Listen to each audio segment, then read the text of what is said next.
चाहता हूं कि नरेंद्र मोदी जी हमारे प्रधानमंत्री महाराष्ट्र का जो कल्चर है, जो पॉलिटिक्स है, इसको डिस्ट्रॉय करना चाहते हैं। उन्होंने महाराष्ट्र के सबसे बड़ा नेता शरद पवार के ऊपर जो अटैक किया है, उसके बारे में इन्होंने बोला भड़कती आत्मा, ये महाराष्ट्र के ऊपर अटैक है। और उन्होंने जो महाराष्ट्र का जो राजनीति है, वो राजनीति को खत्म करने के लिए उन्होंने कोशिश किया। दल बदल की राजनीति को अपनाने की कोशिश की।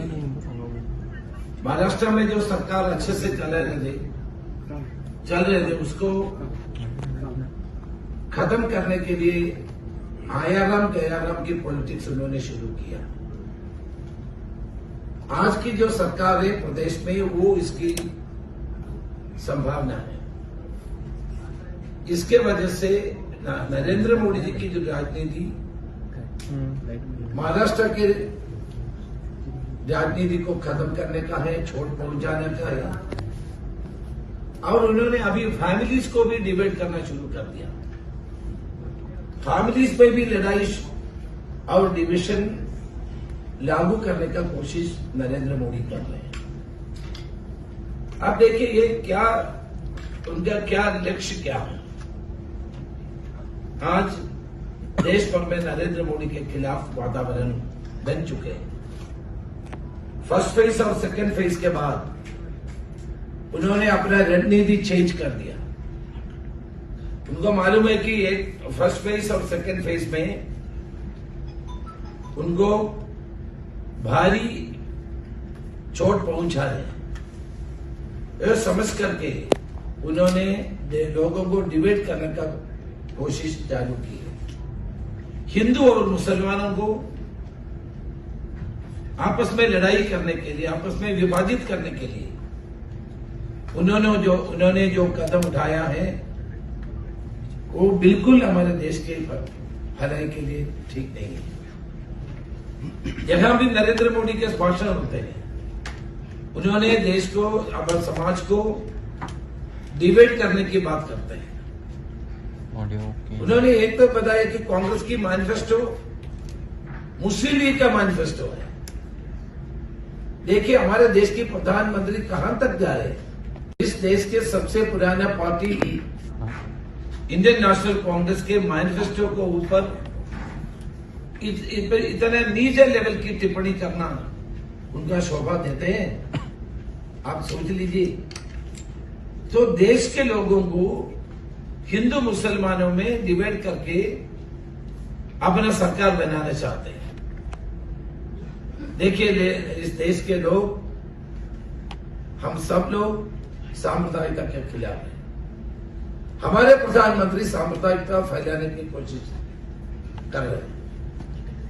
सो उनको मालूम है कि 10 साल की उनका जो सरकार है, वो सरकार के जो नीति है, जो उपलब्धि है, वो कुछ भी लोगों को सामने पेश करने के लिए नहीं है। और फर्स्ट फेज और सेकेंड फेज में इंडिया अलायंस आगे है। इंडिया अलायंस की सरकार बनने जा रहे हैं। इसलिए उन्होंने अपने भाषण में लोगों को विभाजित करने का कोशिश चालू है। देखिए आप लोग जानते हैं, अभी अनएम्प्लॉयमेंट सबसे ज्यादा बढ़ते जा रहे हैं, इन्फ्लेशन बढ़ते जा रहे हैं, प्राइस राइज बढ़ते जा रहे हैं, प्राइस राइज होते रहे। लोगों की भविष्य के बारे में उनको चिंता है। आप देखते हैं फार्मर्स के बाद, फार्मर्स हर तरह से पीड़ित है, शोषित है, और उनके बारे में कोई सरकार नहीं सोचते। उनका सीड्स का दाम बढ़ गया, एग्रीकल्चर ऑपरेशन का खर्चा बढ़ गया, और मशीनरी का खर्चा, उनका दाम खर्चा बढ़ गया। इसलिए हर तरह से फार्मर्स को कोई तरह की फायदा, सहायता केंद्रीय सरकार और प्रदेश सरकार के द्वारा नहीं मिल रहे। जीएसटी के वजह से हमारा ट्रेडर बहुत दुखी है। कोल्हापुर स्मॉल स्केल इंडस्ट्री के हब है, कोल्हापुर ट्रेडर्स के हब है। आप सोचिए, जो गलत तरीके से जीएसटी लागू किया है देश भर की ट्रेडर और स्मॉल स्केल इंडस्ट्रीज, उसके वजह से बड़ा प्रश्नों को सामना करना पड़ता है, मुसीबतों को सामना करना पड़ता है। सो गलत जीएसटी के बारे में हमारे सरकार आते तो हम बिल्कुल सोचेंगे। कोल्हापुर में हमारे जो किसान हैं, किसान अपने बच्चों को